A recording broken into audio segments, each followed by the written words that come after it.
Welcome to the 348th episode of the Reading and Writing Podcast. Stay tuned for my interview with Fiona Davis, author of the novel The Lions of Fifth Avenue. Stay tuned for the interview.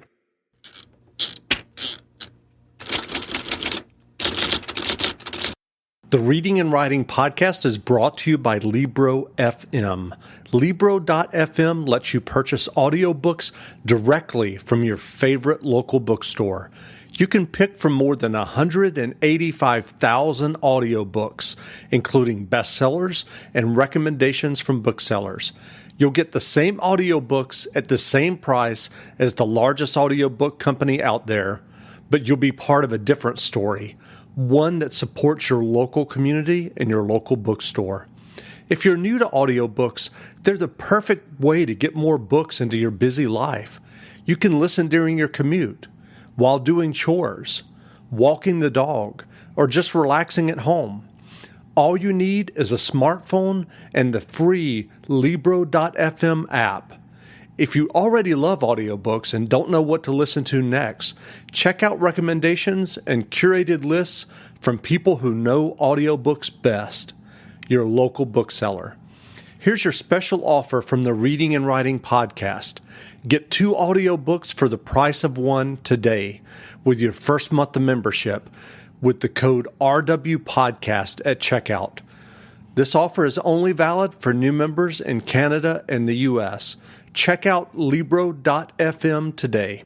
Welcome back to the Reading and Writing Podcast. My guest today is Fiona Davis, author of the new novel, The Lions of Fifth Avenue.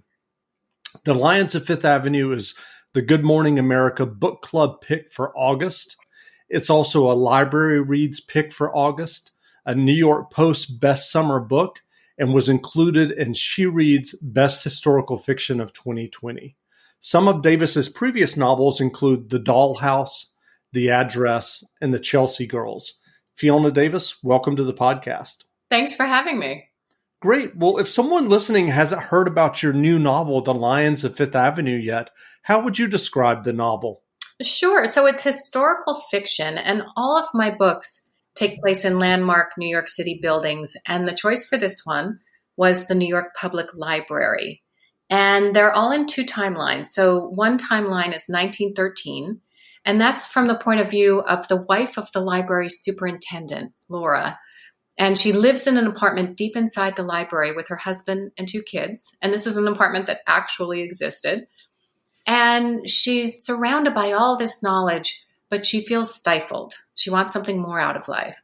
So she applies to Columbia Journalism School and gets in, and her world is really cracked wide open. And then the other timeline is 1993, and that's from the point of view of Sadie, who's a curator at a rare book collection within the New York Public Library. And she's putting on an exhibit, and a rare book goes stolen. And she's drawn into a series of book thefts that occurred 80 years ago, as well as a tragedy that happened to the superintendent's family back then. And I like to say it's about the magic of the written word and the power of women's voices. Great. Well, do you remember the original idea that led you to write The Lions of Fifth Avenue? No doubt it was doing research about the library. And keep in mind, that came from from reader suggestions.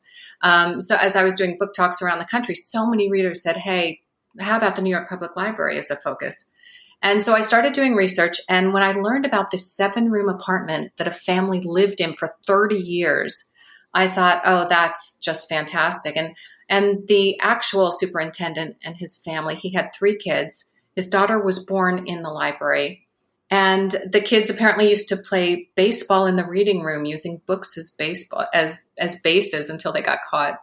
And there were just so many interesting stories around that.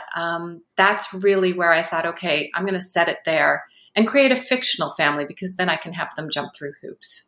Sure. And so was it in real life, was it the superintendent at the time that was living in the library in this apartment? Yeah, so he lived there from a little before it opened. It opened in 1911 until 1941. And, it was a big job being superintendent of the library. You were in charge of the entire infrastructure. And I was lucky enough to be able to go through the archives of the superintendent and see, what was the payroll? What were his duties? here are some letters of complaint that he had to deal with. And helped me to kind of humanize the family. And it sounds like that apartment is no longer in use in the building. Is that correct? Right. I was able to get a behind the scenes tour, which was lovely. And now it is offices and storage. So what is the history of the New York Public Library building on Fifth Avenue? You mentioned it opened in 1911. Do you know how long it took to build, and were the lion statues there from the very beginning? Yeah, the lion statues were there from the beginning. And yeah, it took 9 years and $9 million to build.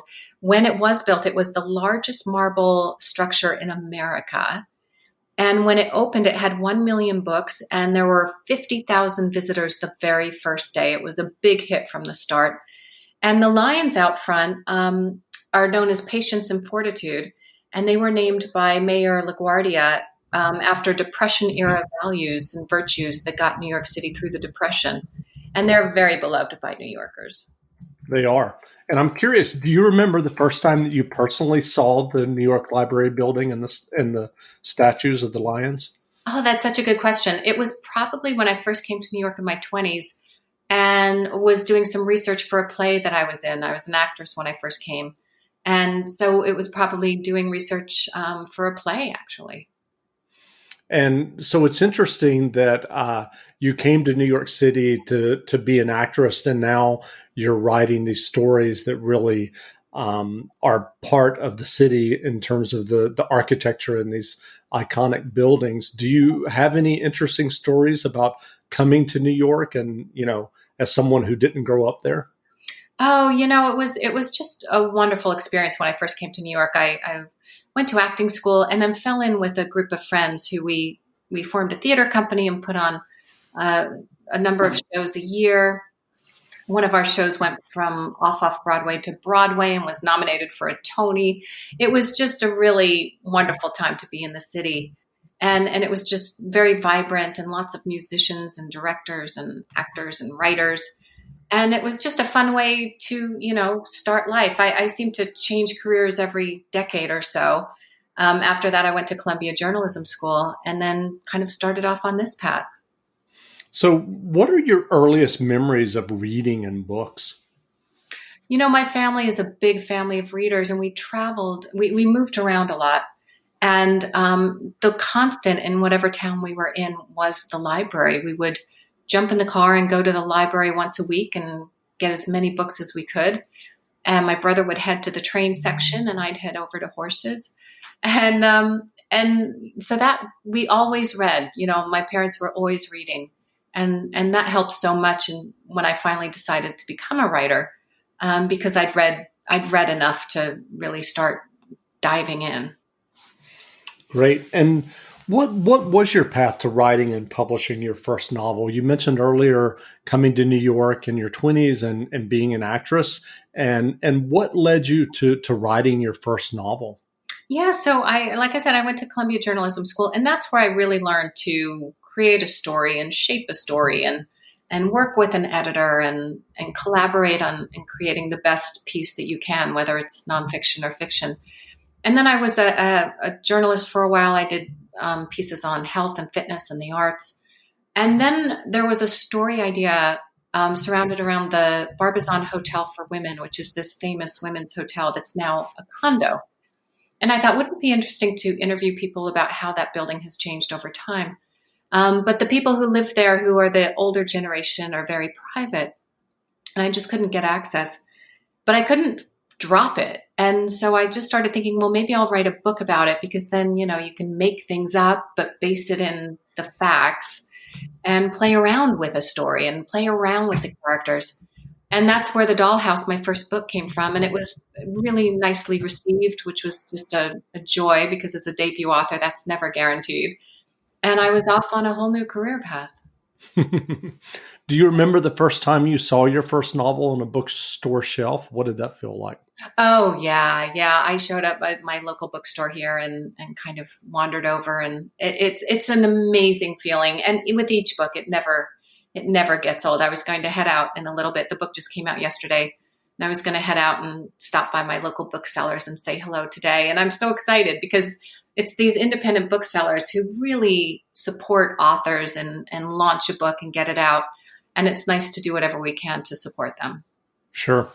Well, I'm sure that, given all of your research about historical New York for your novels, and the fact that you live in New York, I'm sure that you're kind of aware of the history that's always present in the city. I'm curious what your thoughts are, because obviously the city is suffering through this pandemic, and I'm just wondering about what your thoughts are in terms of New York kind of on the rise in the years ahead.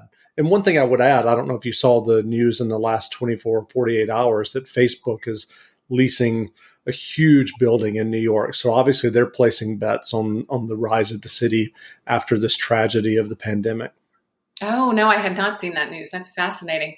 New York has been through so much, right? There was the Spanish flu of 1918 to 19. There was 9/11. The city is so resilient. And even we got hit really hard, really early with the virus. And everybody, pulled together and did their best. And these days you walk around and the anxiety level is just a little lower because people are wearing masks and being careful and social distancing, which is not easy in a dense city, but people are doing it and we're keeping the numbers low. And it just speaks so much about, who New York citizens are and the way they band together in an emergency and in a situation like this in a way that is just remarkable. And I'm just so proud of this city and proud to be here. And even the Lions, I don't know if you've seen, but the Lions are wearing masks. They're 4 feet wide and enormous. The Lions are masked. So everybody's being safe. That's great. I had not seen that. That's great to know. Do you have a list of New York City iconic buildings for future novels? Yeah, I try not to think too far ahead, but just wandering around, you're always seeing so many buildings that are, have a great history, and I'm sure have all these hidden stories tucked beneath them and ghosts that wander the halls. And so, yeah, I joke around that by the 30th book, I'll be doing the gas station on the corner of 11th Avenue. But I think there's more than enough buildings to go around. Yes. Well, given your success with your novels, what writing advice would you offer for listeners who are working on their own stories or novels? I would say don't feel like you have to have a book out by the time you're 30 or 40 or even 50.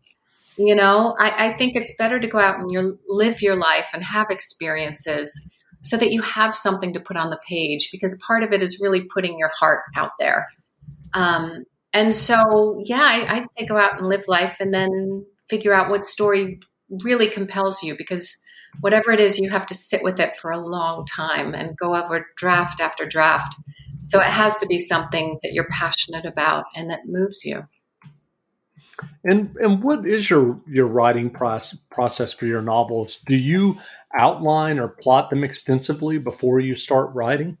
I do. Because there's 2 timelines and an element of mystery that really drives the story forward.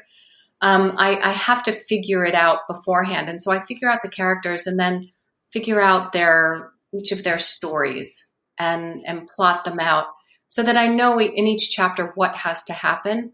Things do change, no question. And when I kind of intertwine the 2 timelines, things always do change. And there are days that I just want to go and eat a big chunk of cheese because it's too painful. But, it's just a matter of trying to work them together and taking a little distance from it at times so I can come back and look at it with fresh eyes. But I do plan out pretty extensively. I know the plot twists. I know what the big reveal will be, and I work towards that. That's great. Well, I know you've just had The Lions of Fifth Avenue published, but have you started working on another novel yet? I have. I've started a book set at this gem of a building called the Frick here in New York, and it's on Fifth Avenue. It was owned by Henry Clay Frick, and I'm just kind of seeing what's going to happen there. It was a residence and then a museum, which I like that dual, role of the building, and we'll see where it goes. That's great. Well, what novels or nonfiction books have you read recently that you enjoyed? Oh, I've read a lot of fiction. So there's a book called The Daughters of Foxcote Manor by Eve Chase, which I just adored. It's a crumbling English manor house and two generations of mothers and daughters and secrets. It's everything I love in a book and beautifully written. There's a book coming out soon called The Exiles by Christina Baker Klein. And that's a wonderful book about Australia, historical fiction, which is kind of an unusual take on it. And then there's a book coming out September 1st by an author named Asha Lemmy, Lemmie, and it's called 50 Words for Rain. And it's World War II, post World War II Japan, from the point of view of a girl who is half Black and half Japanese. And again, just a really unique story, beautifully told. So, where can people find you online if they'd like to learn more about you and your novels? Oh, thanks for asking. Yeah, it's fionadavis.net. And then I'm on Facebook as Fiona Davis Author and on Instagram and Twitter as Fiona J. Davis. And I'm pretty active there, and there's a lot going on and a lot of research and inspiration that I like to post around the stories. So I hope people will join me there. Great. Well, again, we've been speaking with Fiona Davis, author of the new novel, The Lions of Fifth Avenue. The novel is available now, so go buy a copy. And Fiona, thanks for doing this interview. Oh, thank you for the time. I really appreciate it. Great. Now listen to a brief excerpt from the audiobook of The Lions of Fifth Avenue by Fiona Davis, narrated by Aaron Bennett and Lisa Flanagan. Available from Penguin Audio, wherever audiobooks are sold. Sadie Donovan leaned against the stone lion named Patience and waited for the line of tourists entering the library to subside. The March sun was bright, offering a tease of warmth, but the intermittent gusts of wind made it clear that a temperamental spring was still firmly in charge. The chilly air irritated her, as did the crowd storming the building. They came in wave after wave, first taking photos of the two marble lions that flanked the steps. The one across the way was called Fortitude, the names conferred in the 1930s by Mayor LaGuardia as a reflection on Depression-era virtues. Then around the revolving door that deposited them in the foyer like widgets in an assembly line. From there, they'd wander aimlessly, running their greasy hands over the polished walls and jamming up in the entrance to the reading room on the top floor as they stared up at the painted ceiling, fish mouths agape. She almost wished the architects hadn't put so much fuss behind their design for the building. This ought to be a place for scholars, where the maps and books and artifacts took precedence, not the scroll work or chandeliers. If it were up to her, she'd allow the gawkers limited access, say 7 a.m. to 9 a.m. every other Wednesday. If the tourists wanted a museum, they could go to the Met uptown and be pests there, not on her turf. Finally, the crowd eased and she headed inside, maneuvering up the stairs to the northeast corner of the library's top floor, through the heavy wooden door marked Berg Collection. While the reading room down the hall offered a vast expanse of desks and chairs under rows of massive windows, the Berg had no windows, and only a couple of large tables. Yet it offered its own quiet sense of majesty, with fluted Corinthian columns flanking Austrian oak panels. Glass cabinets showed off valuable editions and manuscripts by Thackeray, Dickens, and Whitman, generously donated by the brothers Henry and Albert Berg back in the 40s. The room felt intimate, safe. As she walked into the back office space, her colleague Claude looked up from his desk. "Any sign?" she asked. "No." His phone rang and he turned away. Sadie settled in, placing her purse in the drawer of her desk. On the other side of the room, a dozen interoffice envelopes sat piled on their boss's desk. Sadie supposed she might as well start her day going through them, so the administration of running the Berg collection wouldn't fall behind. Yesterday, Marlene Jenkinson, the Berg's curator and Sadie's mentor, hadn't shown up for work as expected from the week-long trip to New England she'd taken with her husband. When there was no sign of her early that afternoon, Sadie and Claude had approached the director of the library, Dr. Hooper, and been told to carry on with their work. He'd fill them in soon. Sadie had continued working on the master sheet of the Berg Collection's highlights for an upcoming exhibit, entitled Evergreen, while Claude had been one room over in the exhibit hall, going over the floor plan with the carpenters. It wasn't like Marlene to extend her trip and not tell them, to leave them in the lurch like this. The exhibit was an opportunity for the Berg to shine. It would attract international attention, and they'd all been working doggedly ever since it was announced, spending weekends down in the stacks, going through the rare books and taking inventory. Over the past 4 years, Marlene had proved a kind and generous advisor and friend to Sadie. Surely if something were wrong, Marlene would have reached out and let her know. The mystery around her absence, followed by Dr. Hooper's curt dismissal, worried Sadie. She considered airing her concerns out loud to Claude after he hung up the phone, but thought better of it. They'd been circling each other with caution the past couple of months now that their relationship, or whatever it was called, was over, and she didn't want to show any vulnerability in front of him. Sadie had always preferred books to people. In high school, she'd eaten her lunch in the library to avoid the confusing maze of social rules in the cafeteria. She'd befriended one of the librarians who, Sadie's senior year, urged her to get a degree in library sciences at Rutgers, where Sadie aced every class. After 8 years working at the university's library, she landed a job at the New York Public Library and moved into an apartment in New York's Murray Hill neighborhood, not far from the townhouse where she'd been raised. It was perfect, with soaring ceilings, a fireplace, and a narrow stairway that led to a generous sleeping loft. The first night she hugged herself with happiness, hardly believing that this was her life.